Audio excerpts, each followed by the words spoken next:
नमस्कार दोस्तों, आप सभी को आपके अपने यूट्यूब चैनल झार शिक्षा में स्वागत है। तो चलिए आज हम लोग जेपीएससी जेट एग्जामिनेशन 2026 के लिए पेपर 1 का यूनिट नंबर 8 जो कि है सूचना एवं संचार प्रौद्योगिकी, इसके हम लोग top 100 one liner question answer देखेंगे जो कि आपके एग्जाम के लिए काफ़ी इम्पोर्टेंट होगा। आप सभी को पता हो गया होगा कि इसका एग्ज़ाम जो है वो 29 मार्च को फिक्स हो गया है। तो आप लोग के पास अब कोढ़ियापंती करने का कोई ऑप्शन नहीं है। तो जिन लोग को भी लग रहा होगा कि एग्ज़ाम पोस्टपोन्ड होगा या आगे बढ़ेगा, उन लोग एक्टिव मोड में आ जाएं, क्योंकि आप लोग के पास मिनिमम आज है 13, तो आप लोग के पास 14 से 15 डेज का समय बचा हुआ है। तो इस बीच आप लोग के लिए यही होगा कि आप लोग जितना भी हो सके क्वेश्चन का प्रैक्टिस कीजिए, ताकि आप लोग एग्ज़ाम में अच्छा मार्क्स स्कोर कर सकें। उसी को ध्यान में रखते हुए पेपर 1 के लिए झार शिक्षा के द्वारा बुकलेट तैयार किया गया है वन लाइनर के फॉर्मेट में, जिसमें आपको 6000 plus one liner question answer जो है वो सभी यूनिट्स को मिला के हैं, जिसमें आपका यूनिट 1, यूनिट 2, यूनिट 4, यूनिट 10 और ये यूनिट 8 और ये आपका unit 9 people development and environment. इन सभी यूनिट का 6000 वन लाइनर क्वेश्चन आंसर है, जो कि आपके कम समय में रिवीजन करने के लिए रामबाण साबित हो सकता है। इसका जो प्राइस है 450 है, बट अभी आपको ऑफर प्राइस में मात्र 249 पे आपको ये मिल जाएगा।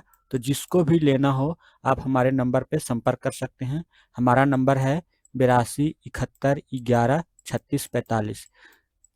तो चलिए हम लोग अब स्टार्ट करते हैं आज के पहले प्रश्न की ओर और देखते हैं हम लोग आज के पहले प्रश्न। पहला प्रश्न है, कंप्यूटर शब्दावली में आस्की का पूर्ण रूप क्या है? तो कंप्यूटर शब्दावली में आस्की का पूर्ण रूप क्या है? तो American standard code for information interchange है। क्या है? तो American standard code for information interchange है आस्की का पूर्ण रूप। याद रखना है, यह कंप्यूटर में टेक्स्ट को निरूपित करने के लिए उपयोग किया जाने वाला एक 7 बिट कैरेक्टर कोड है। कैसा है? तो आस्की जो है एक 7 बिट कैरेक्टर कोड है।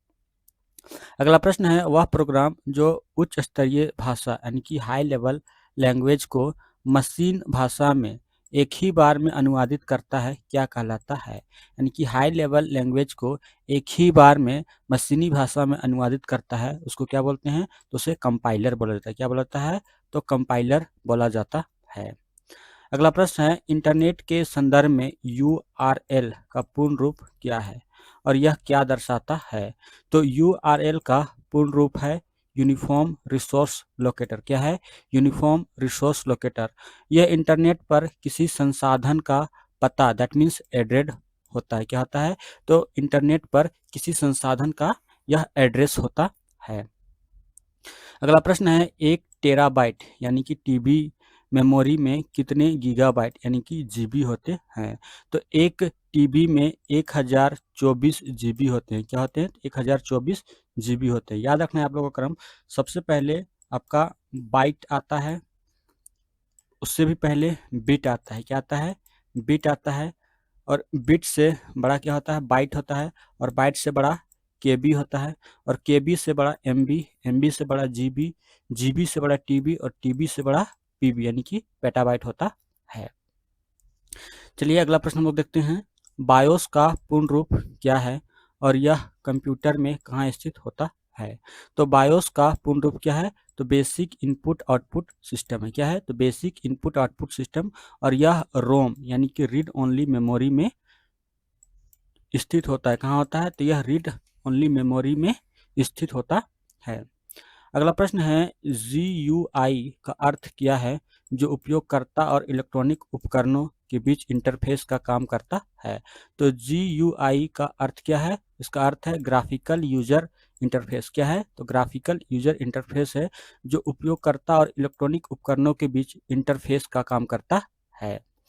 अगला प्रश्न है ओपन सोर्स सॉफ्टवेयर का क्या अर्थ है? तो ओपन सोर्स सॉफ्टवेयर का अर्थ है वह सॉफ्टवेयर जिसका सोर्स कोड जो है वो सभी के लिए मुफ्त में उपलब्ध है और संशोधन योग्य है। जैसे कि आपका लिनक्स लिनक्स जो है एक ओपन सोर्स सॉफ्टवेयर है, जिसे मोजिला फायरफॉक्स, ये भी क्या है, एक ओपन सोर्स है। अगला प्रश्न है पीडीएफ का पूर्ण रूप क्या है? तो पीडीएफ का पूर्ण रूप होता है पोर्टेबल डॉक्यूमेंट फॉर्मेट। क्या होता है? तो पोर्टेबल डॉक्यूमेंट फॉर्मेट जो होता है वो पीडीएफ का पूर्ण रूप होता है। अगला प्रश्न है रैम यानी रैंडम एक्सेस मेमोरी को वोलेटाइल मेमोरी क्यों कहा जाता है? यानी कि रैम को हम लोग वोलेटाइल मेमोरी क्यों कहा जाता है? क्योंकि जैसे ही बिजली बंद होती है तो इसमें संग्रहित डेटा जो होता है वह नष्ट हो जाता है। वहीं रोम को नॉन वोलेटाइल मेमोरी कहा जाता है। याद रखना है कि रैम को वोलेटाइल मेमोरी और रोम को नॉन वोलेटाइल मेमोरी कहा जाता है। अगला प्रश्न है यूएसबी का पूर्ण रूप क्या है जिसका उपयोग डेटा ट्रांसफर के लिए किया जाता है? तो यूएसबी का पूर्ण रूप क्या है? तो यूनिवर्सल सीरियल बस है। क्या है? तो यूनिवर्सल सीरियल बस है जिसका उपयोग जो है वह डेटा ट्रांसफर करने के लिए किया जाता है। अगला प्रश्न है कंप्यूटर सुरक्षा के संदर्भ में फिशिंग क्या है? तो फिशिंग जो है वह क्या है? तो उपयोगकर्ताओं को धोखा देकर संवेदनशील जानकारी जैसे कि पासवर्ड चुराने का प्रयास को ही क्या बोलते हैं? तो उसको फिशिंग बोला जाता है। अगला प्रश्न है आईएसपी का पूर्ण रूप क्या है? तो आईएसपी का पूर्ण रूप क्या है? तो इंटरनेट सर्विस प्रोवाइडर है। क्या है? तो इंटरनेट सर्विस प्रोवाइडर जो है वो आईएसपी का पूर्ण रूप है। अगला प्रश्न है जेपीईजी फाइल फॉर्मेट मुख्य रूप से किसके लिए उपयोग किया जाता है? तो जेपीईजी फाइल फॉर्मेट जो है यह छवियों दैट मीन्स इमेज और तस्वीरों के लिए उपयोग किया जाता है। याद रखना है कि जेपीईजी का फुल फॉर्म होता है ज्वाइंट फोटोग्राफिक एक्सपर्ट ग्रुप होता है। क्या होता है? तो ज्वाइंट फोटोग्राफिक एक्सपर्ट्स ग्रुप होता है जेपीईजी का फुल फॉर्म। अगला प्रश्न है एलयू का कार्य क्या है? तो एलयू का कार्य क्या है? यह अंक गणितीय और तार्किक गणनाएं करना है। क्या है? तो अंक गणितीय और तार्किक गणनाएं करना है that means arithmetic logic and unit होता है एलयू का फुल फॉर्म, याद रखना है। अगला प्रश्न है वह मैलवेयर जो खुद की नकल करता है और कंप्यूटर सिस्टम में फैलता है क्या कहलाता है? तो जो खुद की कॉपी करता है और कंप्यूटर सिस्टम में फैलता है उसे क्या कहते हैं? उसे वर्म कहते हैं। क्या बोलते हैं? उसे वर्म कहते हैं। ये इस एक प्रकार का आपका वायरस होता है। अगला प्रश्न है डीएनएस का पूर्ण रूप क्या है और इसका क्या कार्य है? तो डीएनएस का पूर्ण रूप क्या है? इसका पूर्ण रूप है डोमेन नेम सिस्टम। क्या है? Domain name system.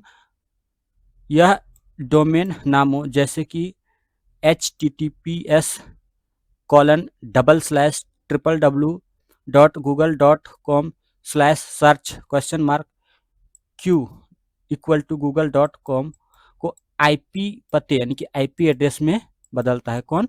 तो डीएनएस बदलता है। इसका फुल फॉर्म क्या होता है? तो डोमेन नेम सिस्टम जो होता है वो डीएनएस का फुल फॉर्म होता है। अगला प्रश्न है HTML का प्रयोग क्या बनाने के लिए किया जाता है? तो HTML का प्रयोग जो है यह वेब पेजेस बनाने के लिए किया जाता है। याद रखना है कि HTML का फुल फॉर्म होता है हाइपर टेक्स्ट मार्कअप लैंग्वेज। क्या होता है? तो हाइपर टेक्स्ट मार्कअप लैंग्वेज जो होता है वो HTML का फुल फॉर्म होता है। अगला प्रश्न है वाईफाई का पूर्ण रूप क्या है? तो वाईफाई का पूर्ण रूप है वायरलेस फिडेलिटी। क्या है? तो वायरलेस फिडेलिटी जो है वो वाईफाई का पूर्ण रूप है। अगला प्रश्न है वीपीएन तकनीक का उपयोग क्यों किया जाता है? तो वीपीएन तकनीक का उपयोग क्यों किया जाता है? यह सार्वजनिक नेटवर्क पर एक सुरक्षित और निजी कनेक्शन बनाने के लिए किया जाता है। याद रखना है कि वीपीएन का फुल फॉर्म जो होता है क्या होता है?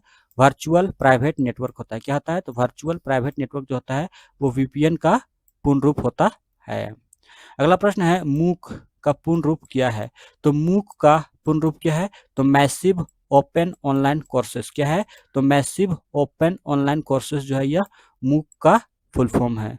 याद रखना है कि यह दूरस्थ शिक्षा के लिए एक ऑनलाइन पाठ्यक्रम माध्यम है। मूक जो है एक दूरस्थ शिक्षा के लिए ऑनलाइन पाठ्यक्रम माध्यम है। अगला प्रश्न है कंप्यूटर में कैश मेमोरी का मुख्य उद्देश्य क्या है? तो कैश मेमोरी का मुख्य उद्देश्य है सीपीयू और मुख्य मेमोरी के बीच गति के अंतर को कम करना है। क्या करना? तो सीपीयू और मुख्य मेमोरी के बीच के गति के अंतर को कम करना और बार बार उपयोग होने वाले डेटा को तेजी से उपलब्ध कराना किसका कार्य है? यह कैश मेमोरी का कार्य है। अगला प्रश्न है RFID तकनीक का उपयोग कहाँ होता है? तो RFID तकनीक का उपयोग जो होता है वस्तुओं की पहचान और ट्रैकिंग के लिए होता है। याद रखना है कि RFID का फुल फॉर्म क्या होता है? तो रेडियो फ्रीक्वेंसी आइडेंटिफिकेशन होता है। क्या होता है? रेडियो फ्रीक्वेंसी आइडेंटिफिकेशन RFID का फुल फॉर्म होता है। अगला प्रश्न है मोडेम का पूर्ण रूप क्या है और यह क्या करता है? तो मोडेम का पूर्ण रूप क्या है? तो मॉड्यूलेटर डिमॉड्यूलेटर जो है यह मोडेम का पूर्ण रूप है। यह एनालॉग सिग्नल को डिजिटल और डिजिटल को एनालॉग में बदलता है। क्या करता है? तो एनालॉग सिग्नल को डिजिटल और डिजिटल को एनालॉग में बदलता है। कौन? तो मोडेम। अगला प्रश्न है आईसीटी का व्यापक अर्थ क्या है? तो आईसीटी का जो पूर्ण रूप है वो क्या है? Information and communication technology. क्या है? इंफॉर्मेशन एंड कम्युनिकेशन टेक्नोलॉजी जो है वो आईसीटी का पूर्ण रूप है, यानी कि सूचना और संचार प्रौद्योगिकी। क्या है? सूचना और संचार प्रौद्योगिकी। अगला प्रश्न है बिट किसका संक्षिप्त रूप है? तो बिट को हम लोग बाइनरी डिजिट बोलते हैं जिसमें से 0 और 1 सम्मिलित होते हैं, यानी कि बाइनरी बिट में कितने डिजिट होते हैं? तो बिट में 2 डिजिट होते हैं, एक तो 0 और 1, यानी कि इसको ऑफ बोलते हैं, इसको ऑन बोलते हैं। अब हम देखते हैं basics of internet email audio और वीडियो कॉन्फ्रेंसिंग के महत्वपूर्ण प्रश्नों को। इसमें पहला प्रश्न है इंटरनेट पर संचार के लिए मानक प्रोटोकॉल कौन सा है? तो इंटरनेट पर संचार के लिए मानक प्रोटोकॉल जो है वो कौन सा है? वो TCP/IP है। कौन सा है? TCP/IP, और इसका फुल फॉर्म होता है ट्रांसमिशन कंट्रोल प्रोटोकॉल। क्या होता है? Transmission control protocol. Internet protocol जो होता है वो TCP/IP का फुल फॉर्म होता है। अगला प्रश्न है इंटरनेट और इंट्रानेट में मुख्य अंतर क्या है? तो इंटरनेट और इंट्रानेट में मुख्य अंतर क्या है? तो इंटरनेट जो है एक वैश्विक नेटवर्क है, जबकि इंट्रानेट एक निजी नेटवर्क है जो किसी संगठन तक सीमित होता है। अगला प्रश्न है ईमेल भेजते समय CC और BCC में क्या अंतर है? तो ईमेल भेजते समय CC और BCC में क्या अंतर है? यानी कि CC को हम लोग कार्बन कॉपी बोलते हैं, में सभी प्राप्तकर्ता एक दूसरे का ईमेल देख सकते हैं, यानी कि CC में जो सभी प्राप्तकर्ता हैं वो एक दूसरे का ईमेल देख सकते हैं, जबकि BCC यानी कि ब्लाइंड कार्बन कॉपी में प्राप्तकर्ताओं की पहचान छिपी रहती है, यानी कि BCC में जो प्राप्तकर्ता होती है उसकी पहचान जो है वह छिपी रहती है। अगला प्रश्न है ईमेल प्राप्त करने के लिए किस प्रोटोकॉल का उपयोग किया जाता है? तो ईमेल प्राप्त करने के लिए POP3 प्रोटोकॉल का उपयोग किया जाता है। इसका फुल फॉर्म होता है पोस्ट ऑफिस प्रोटोकॉल वर्जन 3। क्या होता है? तो पोस्ट ऑफिस प्रोटोकॉल वर्जन 3 या IMAP यानी कि इंटरनेट मैसेज एक्सेस प्रोटोकॉल का उपयोग किया जाता है।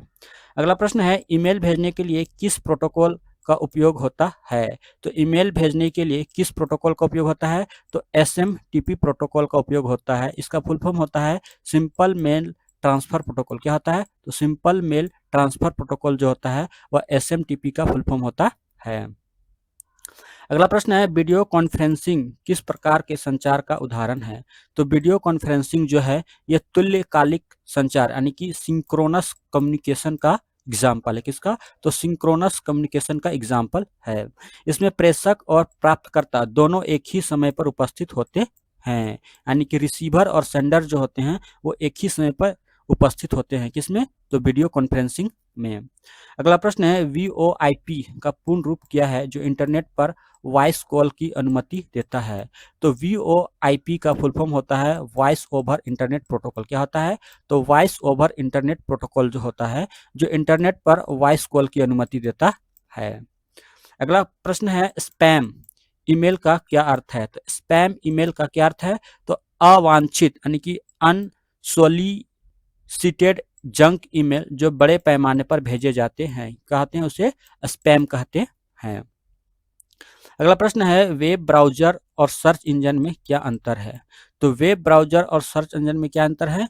तो वेब ब्राउजर जो है एक सॉफ्टवेयर है। क्या है? तो वेब ब्राउजर एक सॉफ्टवेयर है जैसे कि क्रोम जो वेब पेज दिखाता है, जबकि सर्च इंजन जैसे गूगल इंटरनेट पर जानकारी खोजता है। क्या करता है? सर्च इंजन जो है वो इंटरनेट पर जानकारी खोजता है।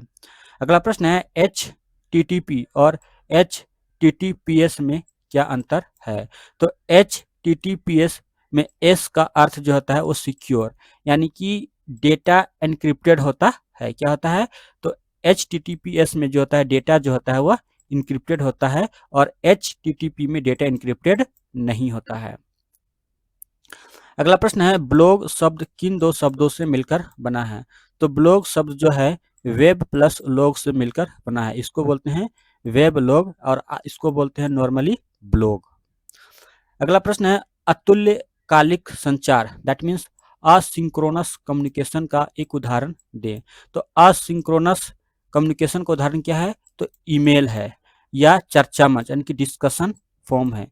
इसमें जो होता है तत्काल प्रतिक्रिया की आवश्यकता नहीं होती, यानी कि रिसीवर और सेंडर एक ही साथ मौजूद होना कोई आवश्यक नहीं है। यानी कि ईमेल भेजने के बाद जो रिसीवर जो है वो बाद में भी ईमेल चेक कर सकता है या देख सकता है, उसको क्या बोलते हैं? तो असिंक्रोनस कम्युनिकेशन कहते हैं। अगला प्रश्न है, वीडियो कॉन्फ्रेंसिंग के लिए कौन सा फाइल कंप्रेस्ड स्टैंडर्ड आमतौर पर उपयोग होता है?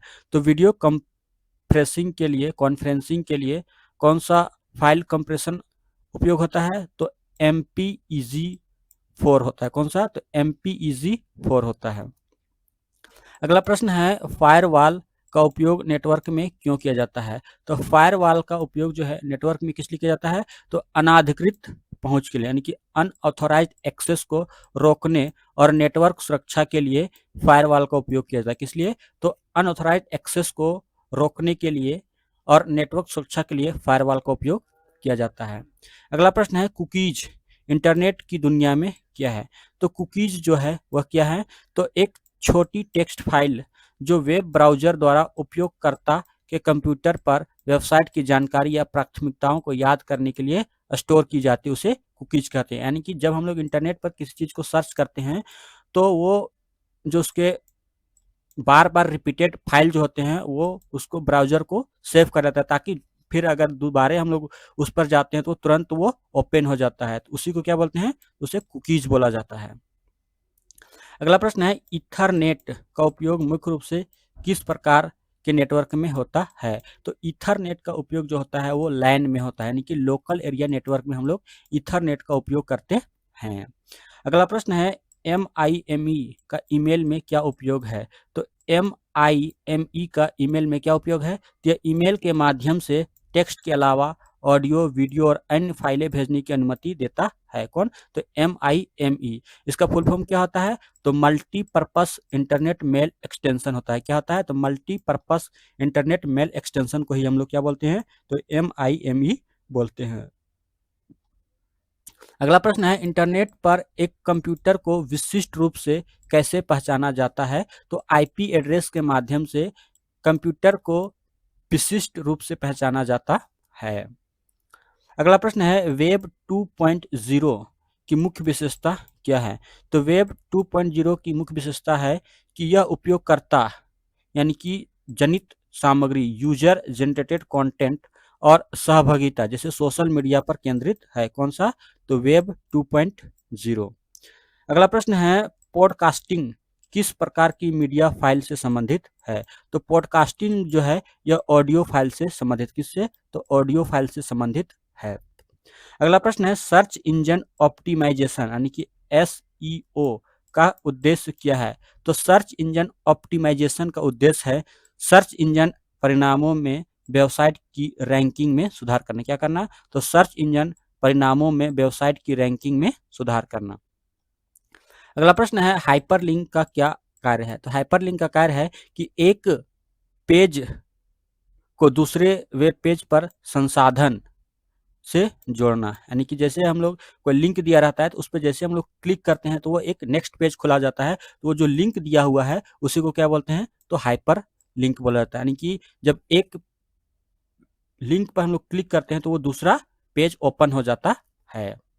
अगला प्रश्न है, इंटरनेट एक्सप्लोरर और मोजिला फायरफॉक्स क्या है? तो इंटरनेट एक्सप्लोरर और मोजिला फायरफॉक्स जो है ये क्या है? यह वेब ब्राउजर है। क्या है? तो वेब ब्राउजर्स है। अगला प्रश्न है, चैटिंग किस प्रकार का संचार है? तो चैटिंग जो है वो रियल टाइम या तुल्यकारी संचार है। क्या है? तो रियल टाइम या तुल्यकारी संचार है। अगला प्रश्न है बैंडविड्थ का अर्थ क्या है? तो बैंडविड्थ का अर्थ है एक निश्चित समय में नेटवर्क पर डेटा ट्रांसमिशन की अधिकतम क्षमता को ही हम लोग क्या बोलते हैं? बैंडविड्थ बोलते हैं। यानी कि एक निश्चित समय में नेटवर्क पर डेटा ट्रांसमिशन की अधिकतम क्षमता को क्या बोलता है? तो बैंडविड्थ बोला जाता है। अब हम देखते हैं सेक्शन 3 के प्रश्नों को, जो कि है digital initiatives in higher educations. पहला प्रश्न इसका है कि भारत सरकार द्वारा शुरू किया गया स्वयं पोर्टल किस सिद्धांत पर आधारित है? तो स्वयं पोर्टल जो है वो किस सिद्धांत पर आधारित है? तो पहुंच, इक्विटी और गुणवत्ता, दैट मीन्स एक्सेस, इक्विटी और क्वालिटी पर आधारित है। कौन सा? तो स्वयं पोर्टल। अगला प्रश्न है स्वयं का पूर्ण रूप क्या है? तो स्वयं का पूर्ण रूप है study webs for active learning for young aspiring minds. क्या है? Study webs of active learning for young aspiring minds. अगला प्रश्न है स्वयं प्रभा क्या है?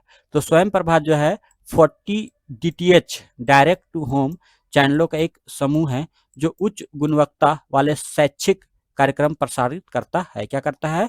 तो स्वयं प्रभा जो है वह उच्च गुणवत्ता वाले शैक्षिक कार्यक्रम जो है वो प्रसारित करता है। अगला प्रश्न है स्वयं प्रभा के चैनल अपलिंक के लिए किस उपग्रह का उपयोग करते हैं? तो स्वयं प्रभा के चैनल अपलिंक के लिए किस उपग्रह का उपयोग करते हैं? तो GSAT-15 का उपयोग होता है।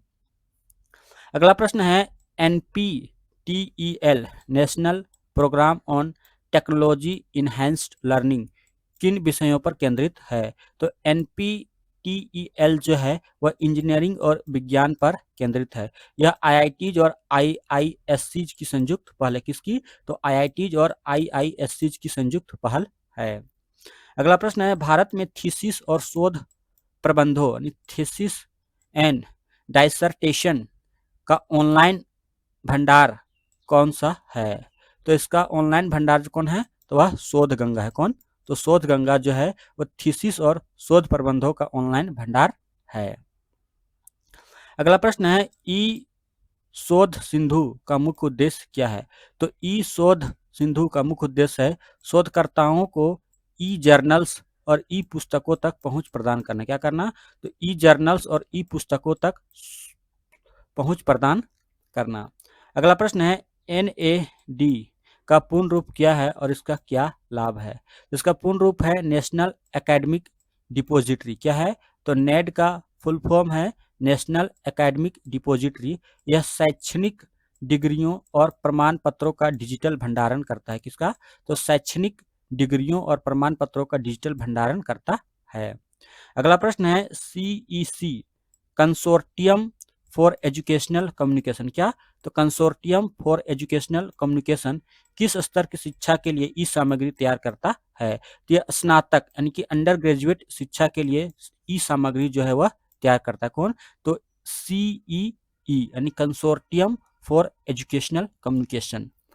अगला प्रश्न है NCERT की पुस्तकों के लिए कौन सा मोबाइल ऐप या पोर्टल है? तो NCERT की ई पुस्तकों के लिए ई पाठशाला जो है वह मोबाइल ऐप और पोर्टल है। अगला प्रश्न है शोध गंगोत्री क्या है? तो शोध गंगोत्री क्या है? तो यह भारतीय विश्वविद्यालयों में चल रहे शोध कार्यों यानी कि रिसर्च इन प्रोग्रेस यानी सिनॉप्सिस का भंडार है। कौन? तो शोध गंगोत्री। अगला प्रश्न है NDL national digital library of India किस संस्थान द्वारा विकसित किया गया है? तो यह IIT खड़गपुर के द्वारा विकसित किया गया। कौन सा? तो national digital library of India. अगला प्रश्न है FOSSEE का उद्देश्य क्या है? तो FOSSEE का उद्देश्य है शिक्षा में ओपन सोर्स सॉफ्टवेयर के उपयोग को बढ़ावा देना। That means free and open source software for education. अगला प्रश्न है विद्वान पोर्टल क्या है? तो विद्वान पोर्टल क्या है? यह प्रमुख शोधकर्ताओं और वैज्ञानिकों का एक डेटाबेस और राष्ट्रीय शोधकर्ता नेटवर्क है। क्या है? यह प्रमुख शोधकर्ताओं और वैज्ञानिकों का एक डेटाबेस और राष्ट्रीय शोधकर्ता नेटवर्क है। अगला प्रश्न है मूक के 4 चतुर्थांश यानी कि 4 क्वाड्रेंट्स कौन से हैं जो स्वयं में उपयोग किए जाते हैं। इसके 4 चतुर्थांश कौन कौन से हैं? तो है आपका पहला ई ट्यूटोरियल है, वो वीडियो के लिए है। देन सेकेंड है ई कंटेंट यानी पीडीएफ और टेक्स्ट के लिए है। फिर थर्ड है आपका वेब संसाधन यानी कि वेब रिसोर्सेस के लिए है। और चौथा है स्वयं मूल्यांकन यानी कि सेल्फ असेसमेंट के लिए। कौन कौन सा? तो पहला ई ट्यूटोरियल, फिर ई कंटेंट, उसके बाद है वेब संसाधन और चौथा है स्वयं मूल्यांकन। अगला प्रश्न है युक्ति young India combating Covid with knowledge technology and innovation portal किस मंत्रालय ने लॉन्च किया था?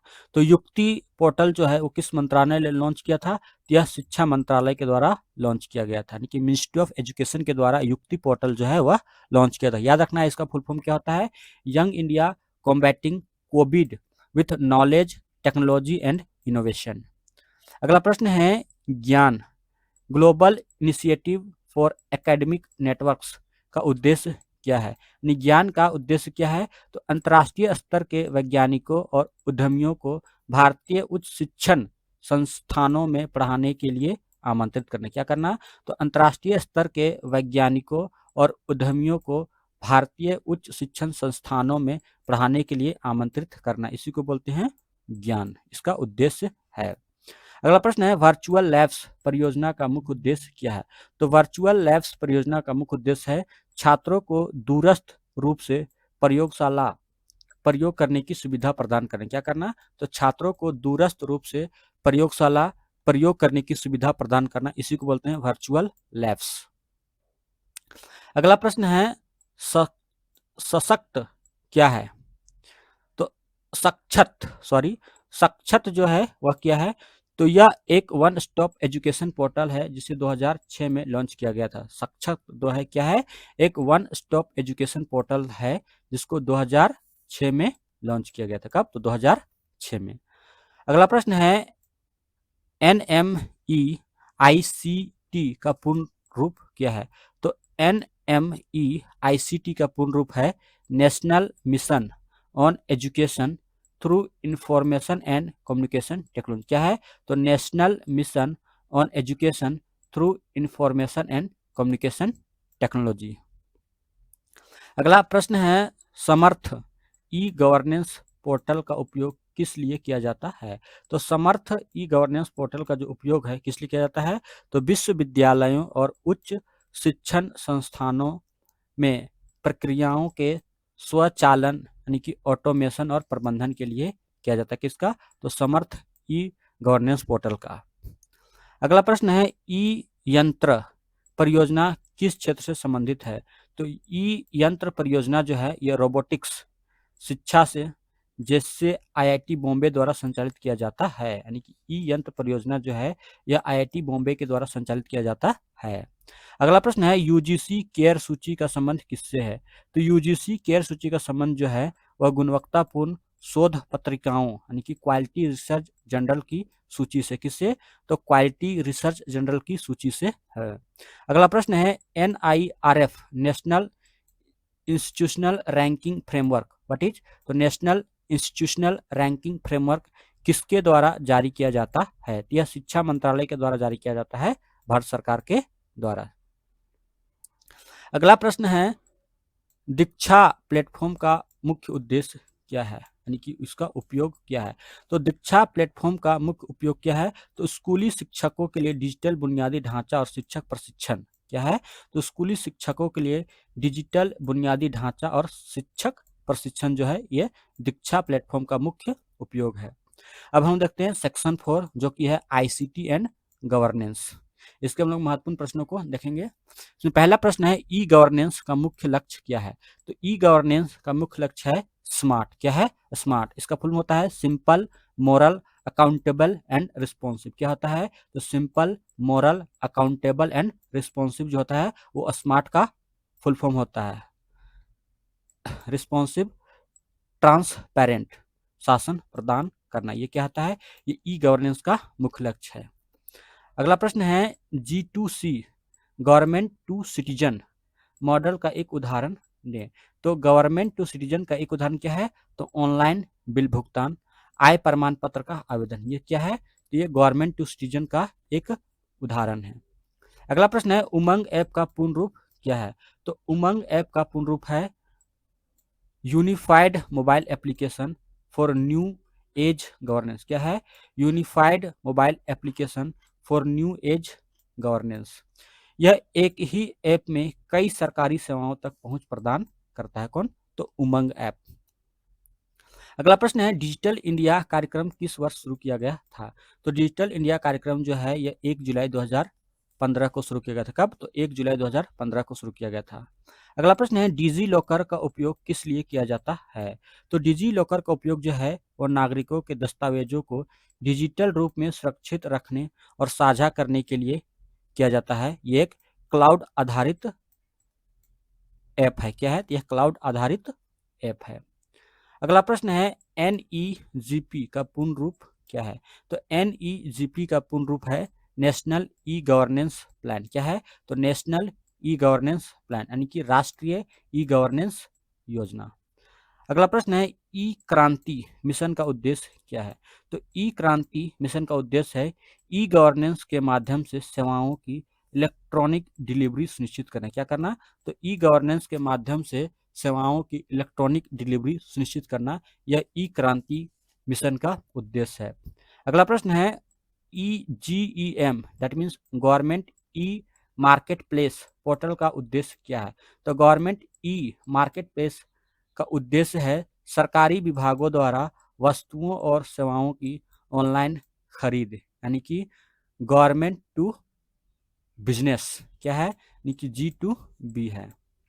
अगला प्रश्न है माई जीओवी प्लेटफॉर्म का मुख्य कार्य क्या है?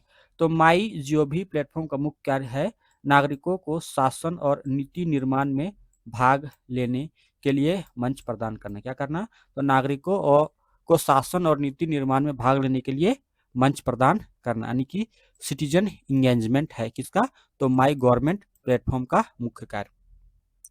अगला प्रश्न है CSC कॉमन सर्विस सेंटर का क्या कार्य है?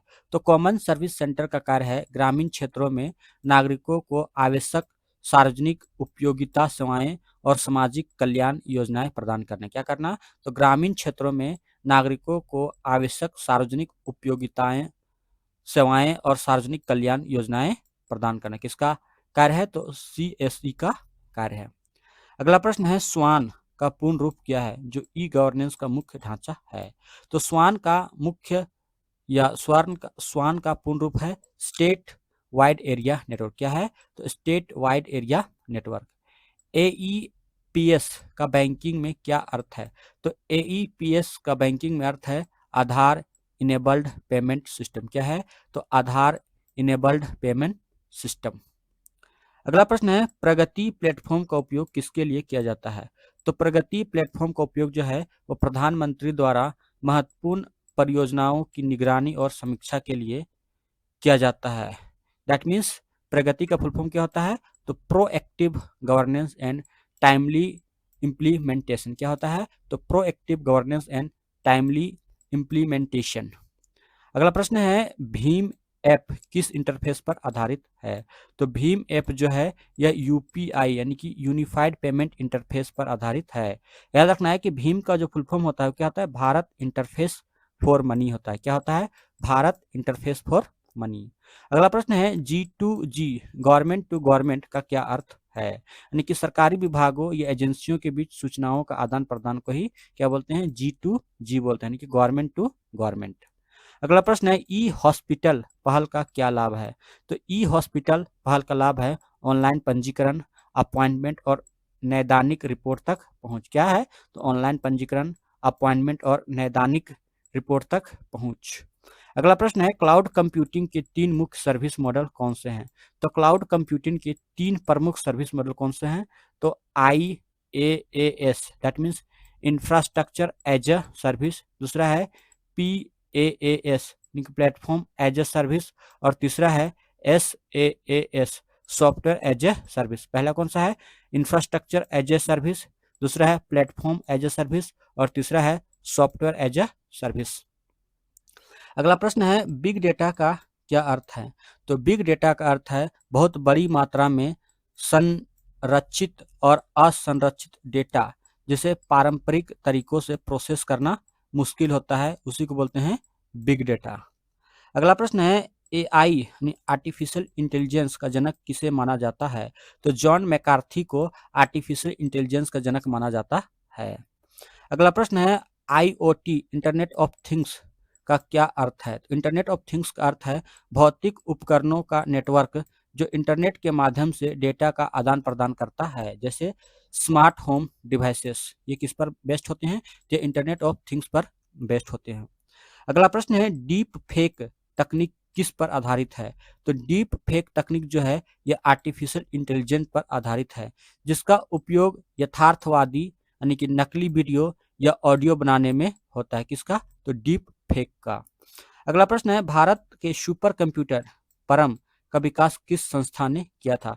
तो परम का विकास जो है वो सीडेक पुणे के द्वारा किया गया था। तो याद रखना है आपको, सीडेक का full form centre for development of advance computing क्या होता है? तो centre for development of advance computing.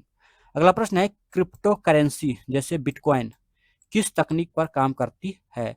तो बिटकॉइन जो है यह ब्लॉकचेन तकनीक पर काम करती है। किस पर? तो यह ब्लॉकचेन टेक्नोलॉजी पर यह वर्क करती है। कौन? तो क्रिप्टो करेंसी। अगला प्रश्न है ई गवर्नेंस में इंटर ऑपरेबिलिटी यानी अंतर संचालन का क्या महत्व है? यानी कि इंटर ऑपरेबिलिटी का क्या महत्व है? तो यह विभिन्न प्रणालियों और संगठनों का एक साथ काम करने और डेटा साझा करने की क्षमता है। कौन? तो ई गवर्नेंस में इंटर ऑपरेबिलिटी। अगला प्रश्न और लास्ट प्रश्न है ई कोर्ट्स परियोजना का उद्देश्य क्या है? तो ई कोर्ट्स परियोजना का उद्देश्य है भारतीय न्यायपालिका को आईसीटी सक्षम बनाकर अदालती सेवाओं को डिजिटल और पारदर्शी बनाना। क्या बनाना? तो अदालती सेवाओं को डिजिटल और पारदर्शी बनाना। दोस्तों ये वीडियो तो यहाँ पर समाप्त होती है, लेकिन आप लोग के लिए पेपर 1 का कंप्लीट प्रिपरेशन के लिए झार शिक्षा के द्वारा बुकलेट तैयार किया गया है। उसे लेकर आप लोग पेपर 1 को इजीली क्वालिफाई कर सकते हैं और अच्छे मार्क्स गेन कर सकते हैं। तो अगर आप लोग को पेपर 1 का बुकलेट चाहिए तो आप हमारे नंबर 82 71 11 36 45 पर कॉल करके वो बुकलेट जो है वो ले सकते हैं। अभी जो बुकलेट है आपको मात्र 249 के अफोर्डेबल प्राइस पर ये मिल जाएगा, लेकिन बहुत ही जल्द इसका प्राइस जो है वो बढ़ जाएगा। तो जिसको भी लेना हो आप हमारे नंबर पर कॉल कर सकते हैं और बुकलेट प्राप्त कर सकते हैं। वीडियो देखने के लिए आप सभी को धन्यवाद। जय हिंद, जय भारत, जय झारखंड, जय जोहार।